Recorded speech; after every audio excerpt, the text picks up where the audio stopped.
Picture a woman in a hijab. Her face and her hands are the only part of her body you can see. What do you think you know about her? Millions of women around the world currently wear or have worn a hijab. And today, 2 of those millions of women talk about their relationship to the covering.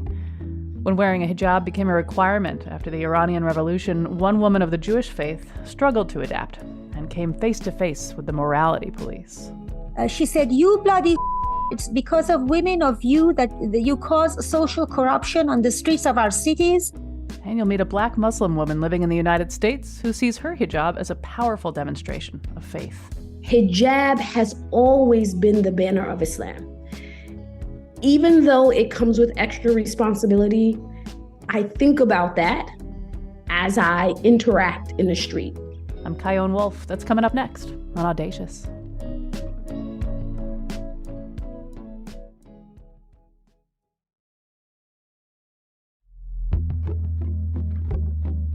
From Connecticut Public Radio in Hartford, this is Audacious. I'm Kyone Wolf. In September, Mahsa Amini, a 22-year-old Iranian woman, died while in custody of the morality police in Iran. She'd been arrested for allegedly wearing tight pants and for not wearing her hijab properly. Her death has sparked protests all around the world, including from Iranian women who removed and even burned their own headscarves. Many women see hijabs as an anti-feminist symbol of oppression. But other women, some of the Muslim faith, see their head coverings as empowering, beautiful, sacred.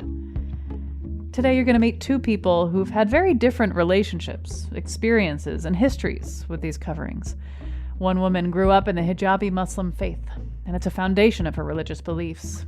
The other woman was not Muslim, but after the 1979 Iranian Revolution, was forced to begin and continue wearing a hijab. She felt liberated from wearing it after she moved to the United States many years later. In interviewing these women, I wasn't interested in whether or not it's right or wrong to wear a hijab, but to better understand how one article of clothing could mean such different things to different people. Let's get started with Jacqueline Saper. She's the author of From Miniskirt to Hijab, A Girl in Revolutionary Iran. I asked her to take me back to what life was like for her before everything changed in Iran in 1979.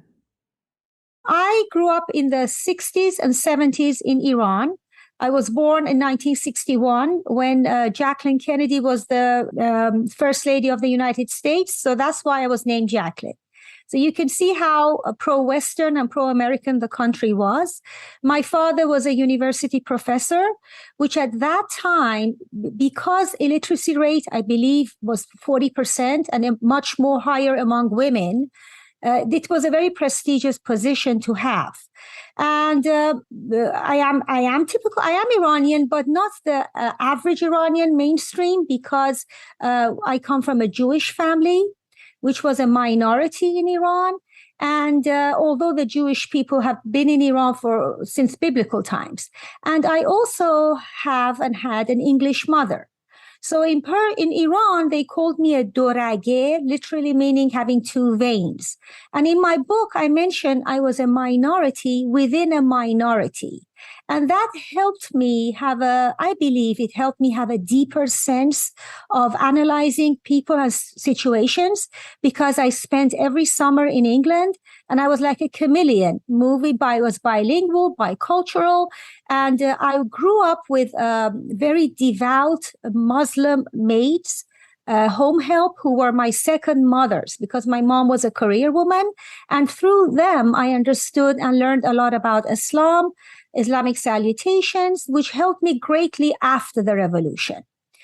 I wore, especially in the 70s, Queen Farah everybody emulated her. There were superstars, singers like Gugush or the American Farrah Fawcett. Everybody copied their hairstyles. As I mentioned, I wore mini skirts and the latest fashions. I was, in my late teens, I would raise my hand and sing along with Helen Reddy's song, I Am Woman, Women's Empowerment. So I really came of age I went to a co-ed high school. I danced to music, went to school events, and I knew Iran was rapidly modernizing. And I understood maybe 50, 60 years ago, women in Iran, like my grandmother, wore headscarves. And in the Qajar dynasty, they were very much covered in hijab. But all that was so distant to us and so unfamiliar. We were modern women. Although I have to add, before the revolution, some people wore the hijab, some didn't. It wasn't even a concern. It was a personal choice. Will you talk about what happened in terms of women wearing hijabs during the Iranian Revolution in 1979?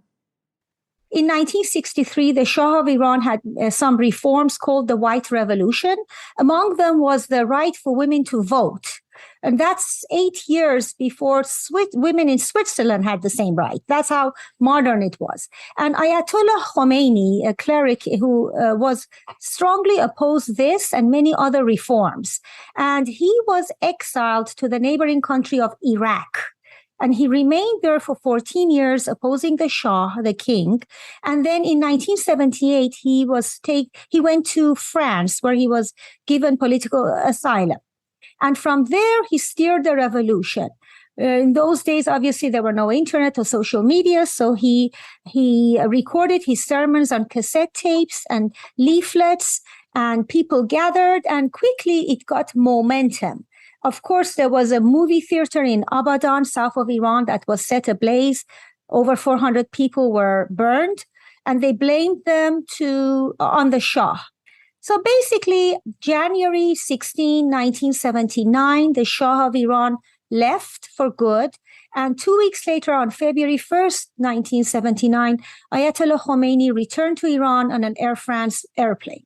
The first decree of Ayatollah Khomeini after the referendum, after revolution succeeded, was on March 8th, 1979, which was International Women's Day. And he said that he started with women in the workforce, that they should wear the hijab. And this was very shocking for us because before he had said that would be a choice.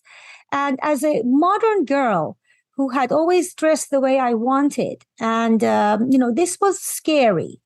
And, I'm not talking about a fancy Hermes or Chanel scarf on your head like the movies. No, this was a real hijab that part of your forehead had to be covered. You couldn't wear any makeup, no nail polish. May I ask, why? Like, what is the fear behind or feeling behind wanting to cover a woman and make her less adorned?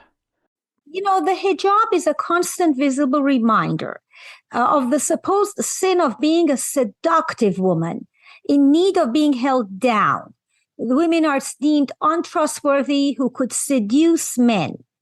That's the problem. And unfortunately, when morality police was created, and I was stopped by morality police, and I saw the harsh treatment of girls and women in public spaces by women morality police. What was it like when they stopped you? I was walking in Lale Park, minding my own business. This was the beginning of about 81. It was still the hijab law was not in force, but I felt extremely conscious of walking without a headscarf. I would wear long sleeves, pants, and I would always put my hair in a ponytail. A man and woman approached me, and she came to me. First, she was very polite. She said, "Excuse me, sister." Everybody was sister or brother. "Could you open the zipper of your tote bag and show me the contents?" Those days, there were a lot of the Mujahideen Khalq. They were giving out, the oppositions to the Islamic Republic were giving out leaflets. They were looking for that too. So I did not confront them. I opened my zipper, and I always carried a headscarf with me, just in case. And she found the headscarf in my bag. She said, "You bloody whore, it's because of women of you that you cause social corruption on the streets of our cities. You are Gharb Zadeh." Gharb Zadeh means you are enamored with the West. And I noticed the man behind her. He moved his hand over something tucked under his jacket. And I saw the patrol van. And there were many rumors. You did not want to be arrested and taken in those patrol vans. Yeah, like there were very rumors that they would pour acid on the faces of women who were uncovered. They made women very fearful. But I knew getting in that van, it was not something I wanted to get myself into. So I appeased her by apologizing profusely. And I said my headscarf was a chiffon fabric. And I said it kept on slipping. I needed to sew myself a maqna'eh, which is a very large headscarf that covers the top torso of your body also. And she let me go. But after then, I definitely started wearing hijab. You know, I was a modern Jewish teenager. And from then on, I dressed as an Orthodox Muslim woman, not only in appearance, but in mannerism. I put my eyes down. I never smiled at anyone. So I learned, like many others, to act. At home, I had some cassette tapes from pre-revolution Julio Iglesias or whatever. I would put the volume down and listen to it, but outside I acted differently. What did it feel like after a whole life of not wearing a hijab to suddenly have to wear one? I felt safe by acting and wearing it. But obviously, I didn't like to be in so many layers because in those days, you could only wear colors of black, brown, navy, or gray. And after the revolution, I moved to the city of Shiraz in the south of the country, which has a milder climate and hot summers. And once I remember I had visited my parents in Tehran, and my mother said, wear a coat. It's a chilly day. Wear this coat, And I thought, instead of wearing the long manteau, I'll wear this very long coat. And the day turned out to be hot. And at noon, I was sweating under the headscarf and the thick coat, and I couldn't take it off. You moved to Houston in 1987. You were almost 26 years old. What was it like adapting your entire style from Iran to Houston, Texas in the late 80s? It was elating. It was an amazing time of my life. I think I can say the best time of my life. I was familiar with the Western culture, but coming back to it to experience freedom. I immediately wore pants in yellows and fuchsia colors and dressed my daughter. She was 6 years old. She went to first grade. I put her hair in pretty clips and braided it and ribbons just to enjoy it. What was that like for her? I mean, she had to wear a hijab as well. She went to first grade in Iran for quite a few months. And seeing her in hijab, it broke my heart. She had to wear the maqna'eh and a long manteau, something like a robe and white pants.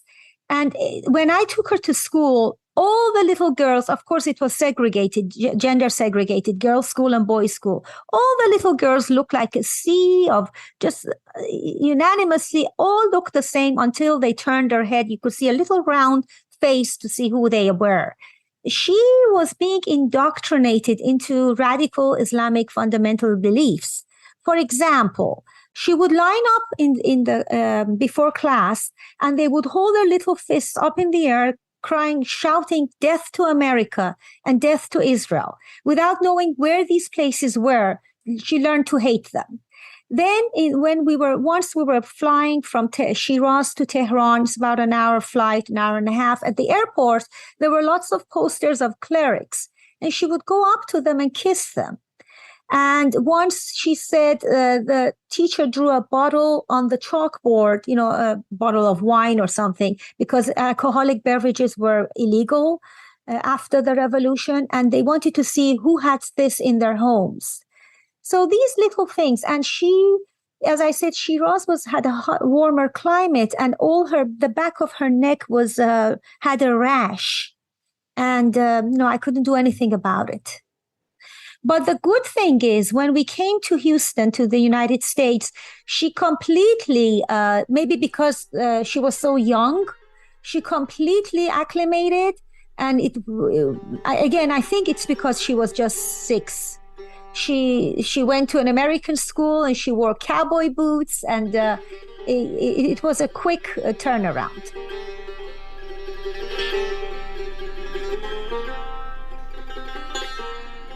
That was Jacqueline Saper, author of From Miniskirt to Hijab, A Girl in Revolutionary Iran.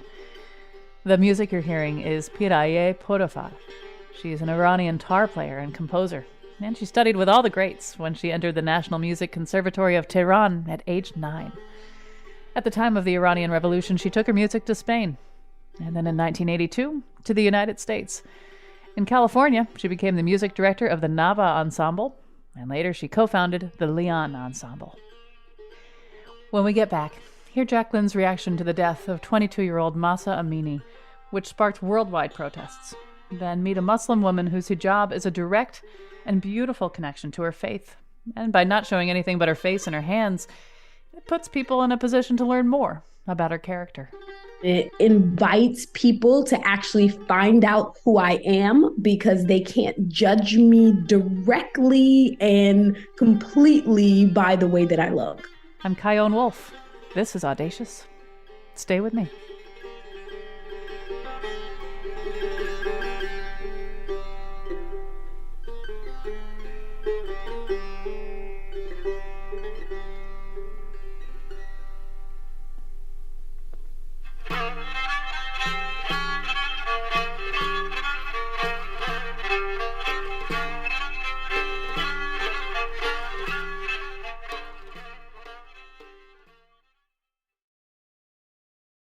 This is Audacious. I'm Chion Wolf. On Arba'in, the 40th day of mourning, tens of thousands flocked to Mahsa Amini's grave just outside her hometown of Saqqez. This is the year of blood, chanted the mourners. The supreme leader will be overthrown. In Saqqez, security forces shot tear gas at protesters. Such is the pattern of the last 40 days. Protests met with violence, in which more than 230 people have been killed. At Mashhad University, women removed their hijab. Women have led these protests from the start, but men are following. That was audio from recent news reports about the ongoing protests in Iran. Reactions to the death of 22-year-old Mahsa Amini. She was accused by Iranian morality police of wearing her hijab improperly. She died while in their custody, sparking outrage around the world. Later in the show, we'll meet an African-American hijabi Muslim woman living in New Haven, Connecticut, who'll talk about what wearing the hijab means to her and what it's like covering everything but her face and her hands here in the United States. But right now, we're talking with Jacqueline Saper, author of From Miniskirt to Hijab, A Girl in Revolutionary Iran. She was born and raised in Tehran to Iranian and British parents and lived through the implementation of hijab laws after the revolution in 1979. She moved to Houston, Texas in 1987 and has not worn a hijab since. I asked her for her reactions to the death of Mahsa Amini and the protests that followed. It's a paradox, a situation that you educate the women. 60% of university students are women. 98% of the population, I think, are educated. And you want to treat these women wear forced compulsory hijab they don't want to. And it's not just the hijab. It's the way they have to live, the laws. For example, a woman, when she wants to travel, she has to get her husband's written permission to get a passport and to travel. When it comes to inheritance, women get half of men. When it comes to giving testimony in court, 2 women equal 1 man's testimony. When you wanted, the divorce is mostly a man's choice.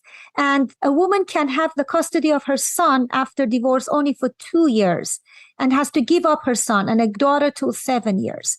Women cannot attend sports stadiums. Women cannot be singers. Before the revolution, there were very famous women pop stars. No singing, no dancing in public, no riding of a bike. And then you educate women in this century. They know what's going on, and you expect them to act like they're grandmothers or great grandmothers. It just doesn't make sense. You wrote an opinion piece in the Seattle Times about how a hijab can be both a symbol of empowerment and a symbol of oppression. What do you mean by that? When I said hijab as a means of empowerment, that was in 1979. As I mentioned, Iran was so pro-Western and secular, and women wore miniskirts. Suddenly now the miniskirt seemed offensive, and seemed contrary to the sanctity of cultural and religious beliefs. So at the time of the revolution, when they were chanting independence, freedom, and Islamic Republic, many women donned headscarves and wore loose clothing to exert their political influence and to express their defiance to that status quo. They never knew this would become a permanent situation. In their case, the hijab symbolized a rebellion against the establishment and the monarchy and a deference to the West. That was the difference. But the problem was when they were chanting they wanted an Islamic Republic, because Iran, known as Persia until 1935, had always had kings for 2,500 years. Nobody really knew what an Islamic Republic would entail. Is there anything else that you want to make sure you say, or that you want our listeners to really hold on to from our conversation? Obviously, Iran has almost 84 million people. You cannot generalize a nation, but I can tell you the Persian culture, Iranian culture, they're very hospitable people. The Iranian Americans are an extremely successful immigrant group who have contributed to the countries they've gone to, Europe or America or wherever. Persian culture, it is a beautiful culture. There's beautiful poetry, delicious cuisine. Don't judge people by their government, which I think now we all know if they're different. Obviously, not all Iranians are against this regime. We're just trying to wish everybody a better life in this day and age where with social media and internet, the world is a smaller place. Well, Jacqueline Saper, author of From Miniskirt to Hijab, a girl in revolutionary Iran, thank you so much for talking with me. Thank you. It was a pleasure talking to you. Thank you. I am woman, hear me roar, in numbers too big to ignore, and I know too much to go back and pretend, 'cause I've heard it all before. The next woman you're going to meet has a vastly different experience with wearing a hijab. Mubaraka Ibrahim is a fitness and nutrition coach living in New Haven, Connecticut, and she's an African-American hijabi Muslim. I asked her why she wears a hijab. So I wear a head covering because I believe that it is a requirement of dress according to Islamic law.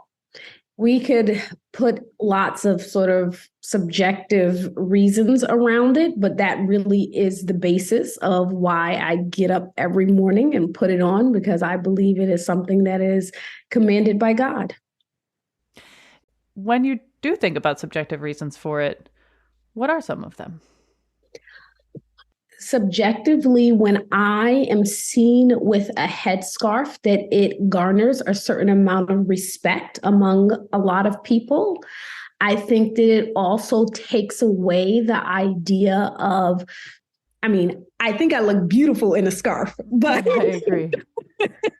But I think that it takes away from the sort of viewing people simply based on their beauty, right? And it sort of invites people to actually find out who I am, because they can't judge me directly and completely by the way that I look. Yeah, and in your case, you wear coverings. The only thing that's exposed when you are out of your home is your face and your hands. And so it's not just about hair. It's about your whole body. And so is that aligned with what you're saying? Is it's focused just on these simple things, these simple parts of your appearance? Yes. So my definition of what is called hijab, right? So we often sort of simplify it by saying that it is a headscarf. But actually, the commandment around covering is not just about covering your head. Even when we looked at texts of things that the Prophet said, the Prophet Muhammad, peace be upon him, things that scholars have said, there's actually no wording that says cover your head or cover your hair. The wording around what a woman's hijab is in Islam is a wording of exception. So it is cover everything except your face and your hand. What is allowed to be shown is the face and the hand. There's actually no wording in any religious text that says cover your hair. When you put it on in the morning, you know, you've been doing it almost your whole life. I understand you start wearing it at puberty. I'd love to just hear you talk about how it feels to put the hijab on. I think for me, since I've been doing it so long, it's like putting on a shirt. I'll tell you what it felt like to put on my shirt this morning. Great. Yeah. But I mean, it also has more meaning than a shirt. Yes. Well, you know what? I would actually say it probably does not. That comment actually reminded me of a story of an experience I had when I was in high school. A young man walked by me and he tugged my scarf and it almost came off, right? And so that led to a meeting with the principal, right? Because I was very upset. And one of the things that I explained to him is like, pulling off a Muslim woman's headscarf is literally like going up to another woman and ripping off her shirt. Like that is the significance of the scarf. It is a part of our covering. It is a part of our dress. And we are just as connected and impassionate and think about it in both that moral sense as if you went to a non-Muslim woman and you just ripped her shirt open. Thank you for that. I appreciate that. When do you wear it and when don't you wear it?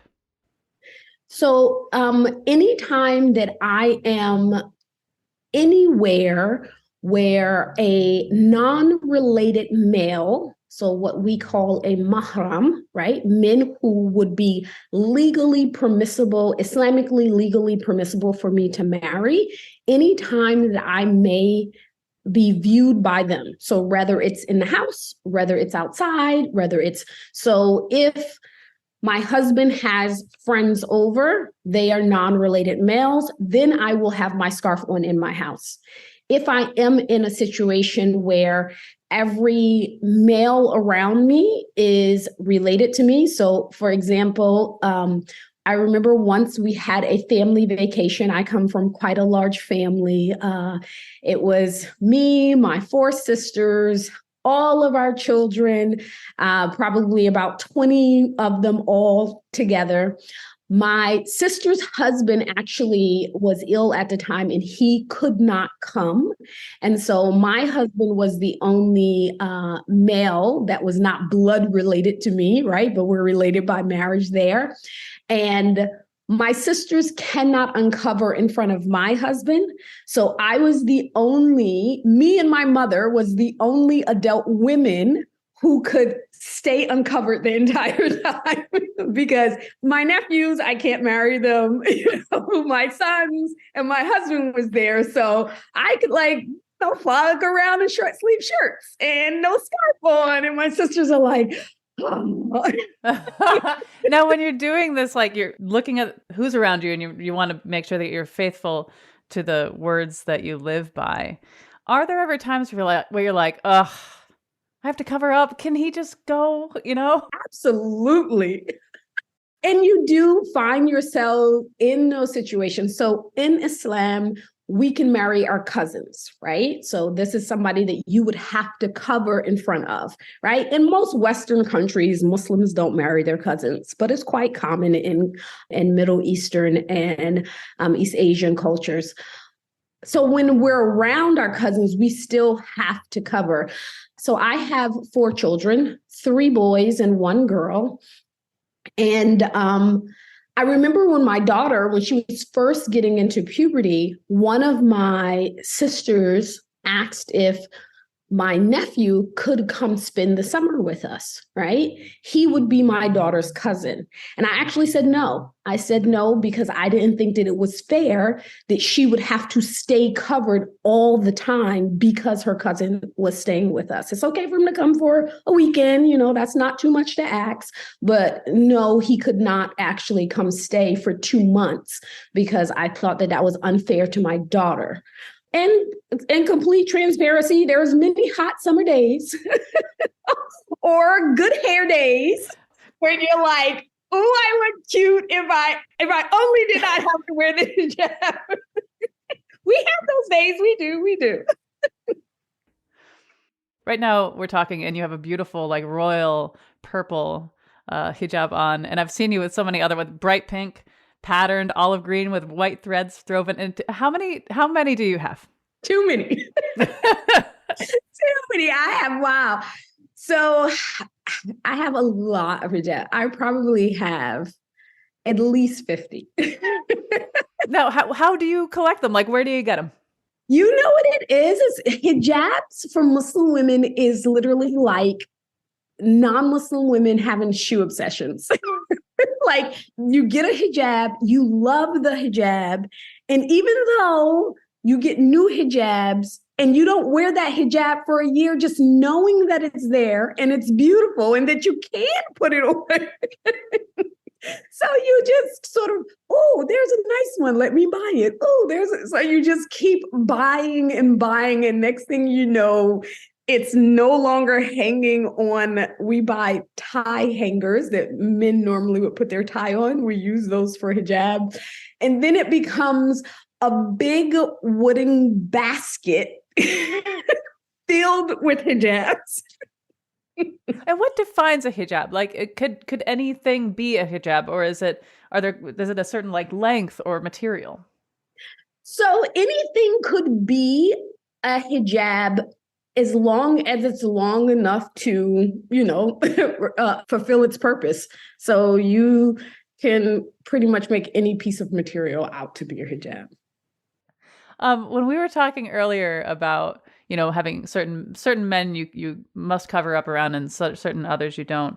I understand that when you were meeting and getting to know the man who would be your husband, what was the moment like when he saw your hair for the first time? Like, is that as intimate as I am like projecting it must be? When he first saw me without hijab, he just asked me, he was like, just sit there. And he like literally just stared at me for 5 minutes. I was like, la la la la. So he just really just stared at me. That was Mubaraka Ibrahim. She's a fitness and nutrition coach living in New Haven, Connecticut, and she's a lifelong hijabi Muslim. After the break, we'll hear more of her story and what it was like for her when she traveled overseas to Senegal, where she, in her hijab, was no longer a minority, but she was still kinda different. What made it an interesting experience is because it was the first time in my life that I was not looked at as different because I had a hijab on, but I was looked at as different because I was American. I'm Kyone Wolf. This is Audacious. Be right back.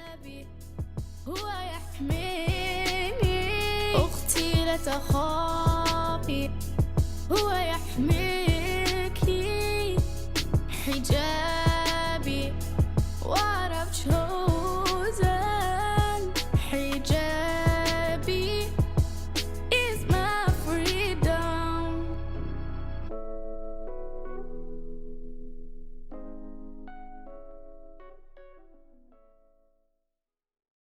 This is Audacious. I'm Kyone Wolf.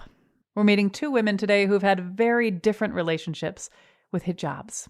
Mubaraka Ibrahim is a hijabi Muslim and a fitness and nutrition coach living in New Haven, Connecticut.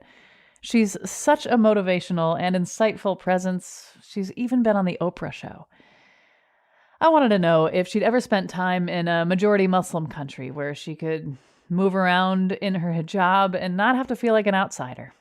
She told me about her trip to Senegal. So Senegal is not just majority Muslim, but they're also a majority practicing, I would say, hijab practicing country. All right. What made it an interesting experience is because it was the first time in my life that I was a part of a majority. I was not looked at as different because of my skin color or because I had a hijab on, but I was looked at as different because I was American.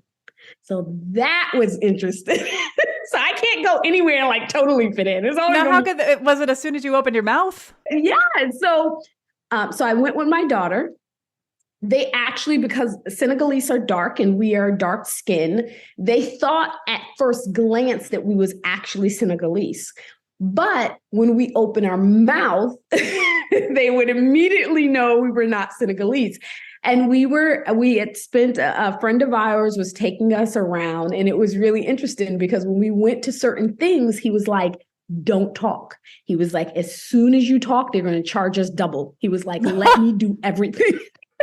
He was like, don't even talk to each other. He was like, just be totally silent. Because we're Americans and our dollar amount is more, everything will be double as soon as they find it out you're American.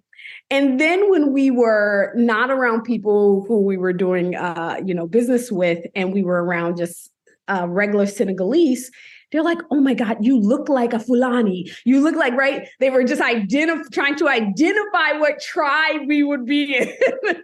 And it was interesting because they were not just amazed that we looked like them, but they were amazed that we were practicing Muslims in America. Like they were literally like, you wear hijab in America? Because whatever narrative they're seeing over there, they think that it's impossible to practice Islam in America. That's their narrative. And they're like, so like there's mosque in America? And like they just had all of these questions about what was it like to live in America as a Muslim?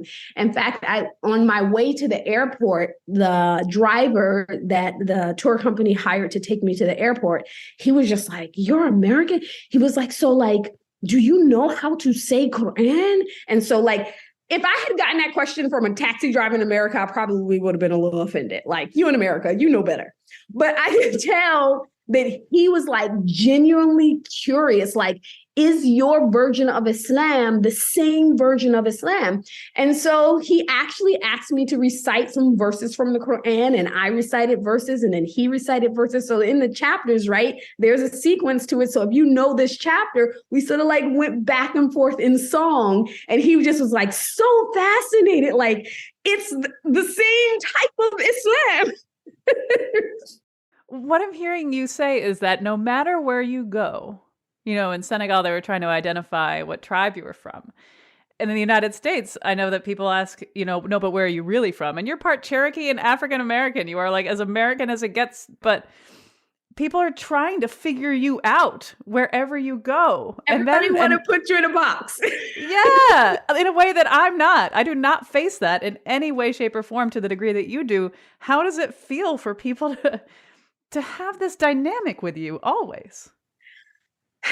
Sometimes it can be frustrating, sort of like when it gets to the third, no, where are you from? Yeah, I'm from America. No, where's your mother from? My mother's from Brooklyn. No. Where's your mother's mother from? Right? When they start going back to mother's mother, then it gets frustrating. Like, bruh. Here's my ancestry.com link. Right? You look. Maybe I should just create a website and work with ancestry.com. There you go. You can see where I'm from. So I think that it gets frustrating when people sort of like pry because their first question doesn't put you in their box. And so they're just trying to, they're trying to fit a square into a round hole, right? They're like, no, you have to fit into my narrative. So it must be your great-great-grandparents, however far back they want to go until I fit into their narrative, but I'm never going to fit into their narrative. So at times it can be frustrating. I think what I like to think in doing, things like this, like things like being on the Oprah show, doing things where I could sort of like shatter boxes, not just for myself, but for other Muslim women, right? So there isn't an assumption, like we're not a monolith. Our experiences are so incredibly different. Like even as an African-American Muslim woman, my experiences, my views are going to be different than the next African-American Muslim woman who's had a different experience in her lifetime. There may be Muslim women who are like, I feel threatened every single day, but I personally really don't feel that way. I just feel like I may have to make a little bit more effort to get people to get to know me.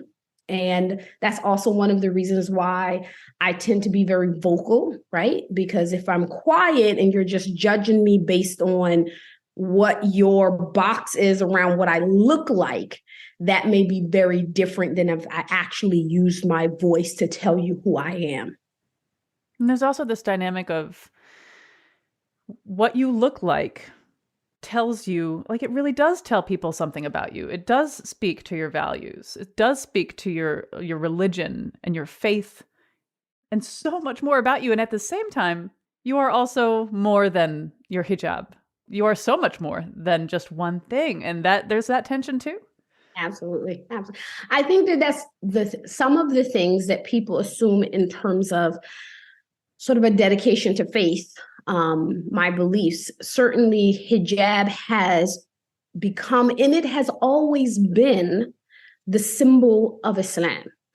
While I was at Turkey, I did a religious tour of Turkey, right? So not just like sort of, this is the Islamic history. We found a guide who did an Islamic history tour. And one of the things that he said that really stuck with me was, during the early parts of Islam in Arabia, the first war that the Muslims fought when the Prophet, peace be upon him, was leaving the house. They did not have a banner. They did not have a flag. The Muslims did not have a flag. And so his wife gave him her hijab to use as a flag. And it stuck with me because, to me, the symbolism of that is that hijab has always been the banner of Islam. Even if we don't want it to be, even though it comes with extra responsibility, even though it makes us sort of the sore thumb, the stick out, but from day one, it has always been the banner of Islam. And I think about that as I interact in the street. For some people, I'm the only Muslim that they've ever met in their life, right? Statistically, 70% of Americans do not know a Muslim. So I'm aware that like their interaction with me as a Muslim woman is going to be how they sort of define their narrative of Muslim women. And even an interaction with me as a Black woman can be how they define what Black women are. And so sometimes it's a heavy responsibility to be aware of that. But I think there's nothing you can do to change that. There's a part of me that wants to ask, like, would you like a world where all women share your religion and all women wear hijabs? Like, how would that feel? I don't know. I don't know how to ask that question. I don't know. There's something in me that just wants to know, like, do you wish everybody shared the same religion and you could just see every woman out and about in a hijab? That's an interesting question. So the way it would be answered or asked inside of like a circle of Muslims would be, would you like to move to a Muslim country, right? And there's pros and cons to that. I would say generally just as a human being, I don't think that is the way the world is meant to work. Right? So there is a verse in the Quran that I often think of where God says, I have made you of different tribes and nations so that you may get to know one another, not so that you may despise one another. Right? So We are intentionally made different, right? That is literally how God designed it. And I think that in a world where everybody is exactly the same, is sort of kind of like, do you wish that everybody was a doctor? If everybody was a doctor, who would build our buildings, right? If everybody was a doctor, who would make shoes, who would make clothes, right? We could not have a world where everyone is a monolith. So I would say from a sort of practical perspective, that would be my answer. From a perspective of faith, I believe that my faith is a way to get to paradise. And if I looked at it from a perspective of faith, yes, I want everybody to be Muslim so that we can all eternally live in paradise together, right? But that doesn't mean we all need to be the same. Thank you. Thank you for entertaining that question and holding it and answering it so beautifully. There have been protests around the world. In September, 22-year-old Mahsa Amini died while in custody. She was accused of not wearing her hijab correctly. I would just like to get your reaction to all that. One of the things that have disturbed me along the process is people assuming that what happened in Iran is the experience of every Muslim woman. To be against injustice means you have to remove your faith in the symbol of it, right? This idea of if you're not taking off your hijab in protest of what's going on in Iran, then you are brainwashed. Then you are not with us. Then you are condoning what they did. You can condone murder without compromising your belief. There is nothing in Islam that says a woman should be murdered because she does not wear hijab. There is actually no punishment at all in Islam for a woman taking off her hijab. So not feeling that the hijab is a religious obligation for myself, that it is a way for me pleasing God, is not an acceptance or condoning murdering somebody because they took their hijab off. The two being intertwined, I think, is unjust, and it is a way of sort of politicizing even more than we already have the decision to wear hijab, when that decision should be based on everyone's individual choice to believe as they should. Well, Mubaraka Ibrahim, thank you so very much for talking with me. Thank you. Thank you for having me. It was a pleasure. One other thing I want you to know about Mubaraka is that she's also a competitive power lifter. Just recently, in fact, days after our conversation, at her first competition at the United States Powerlifting Association Connecticut State Championships, she won 3 first-place medals and broke state records with 314-pound squats and a 330-pound deadlift. Now, the dress code for powerlifting is a snug-fitting singlet. And it's got to be snug-fitting because the people judging her performance need to see the precise angles of her hips and knees as she lifts. But snug-fitting isn't appropriate, according to her faith. So she found a middle ground. Mubaraka requested and got a religious waiver, and then collaborated with fashion designer Ayana Ife to create the world's first modest powerlifting jumper. You can see Mubaraka dominating her weightlifting competition and that jumper through links on our website, ctpublic.org/audacious. This show is always lovingly produced by me, Jessica Severin DeMartinez, and Katie Tolarski at Connecticut Public Radio in Hartford, with help from our intern, Taylor Doyle. If this episode surprised you, challenged you, or inspired you in some way, please share it. And subscribe so you don't miss out on any of the conversations we've got lined up for you. Send me your reactions and show ideas on Facebook, Instagram, and Twitter at Kyone Wolf, or send an email to audacious@ctpublic.org.